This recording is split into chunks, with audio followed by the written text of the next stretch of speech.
What's the sell? You have 9 minutes left for a 1 hour closure here, so that's what I'm waiting for. I want to see if this 1 hour count can close bearish here, or if we can just, you know, we did again, we did reject off 1960, but I was looking to see if you can reject off, like break the highs and then, you know, look for sells below like 1959 probably here, because this is your most recent support here. If you can just re-break the highs there and do something like this, you know, boom boom, and then you flip bearish, that's what I'll look for sells. That'll be perfect.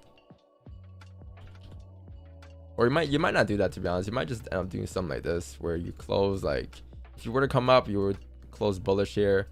Wow, it feels good to draw on this, man. I have to draw the in person on a little MacBook screen.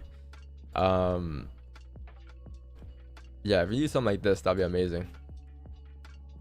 This would be perfect, because you're breaking structure, right? This will be breaking structure, because you're making lower lows here, right? And then all of a sudden you break the highs, you're making you're creating liquidity structure to come down to retest the lows, right? Because these wicks are just liquidity as well. Or my bad, these wicks are just liquidity slash market structure on a smaller time frame as well. Because like if you guys take a look at this, right, you're gonna notice that this wick here, right, what really happened in this wick here, even if you were to have a wick here on like on the 5, like let's say this is like the 1 hour time, for instance, right? If this is like the 1 hour time frame and that's a wick that you left there as a liquidity grab, right, you drop down to the small time frame, you drop down to the 30, 15, 5, you're gonna notice that wick there on a small time frame isn't a wick there as well. It's actually structure formed, it's actually candles printing, right? And generally how it prints is it'll print something like this. So before that happened, it ranged, and all of a sudden this happened, right? So you're making higher highs, higher lows, and then you started to break out the range over here, right? And this is when it starts to, let me just change the screen here. So this right here, so let me just go ahead and restart that drawing for you guys real quick. So if this is your structure here on price, right, as you grab that liquidity on a small time frame, all that's printing is just structure formed, right? Because this wick here isn't a wick on a smaller time frame. So on a smaller time frame, how it will probably look is it'll look something like this. It will look like so you have a range, obviously. You'll have a range from, and this is why I spoke about at the in-person, by the way, too.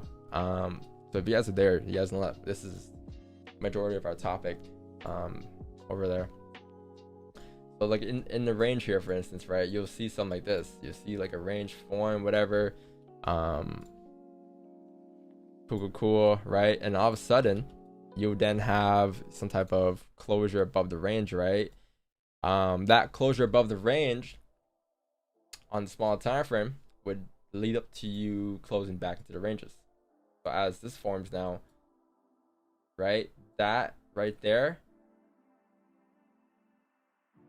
is your top wick. So this yellow highlight, this red circle here that I'm circling is also this red circle. It's the same thing on different time frames. So this would be like the 1 hour time frame, but on a smaller time frame, this would be like the 5, like this would be like the candles printed, right? Because all that's happening really is, since you're at resistance, or since it's a range one fake out, for instance, it closes back inside the ranges, and then that's what leaves a wick, because you're looking at these two candles here, right? You have this candle, and then you also have this candle. So these two candles here will lead to you creating some type of wick like that to drive further down towards the bottom of the range, right? So as you have a fake out on the 5, 15, 30, you have a liquidity grab on a higher time frame, people will say, but in reality it's just the same thing form. But you have to be able to understand what's happening on a smaller time frame as the higher time frame is printing that, because it leads to more confirmations and more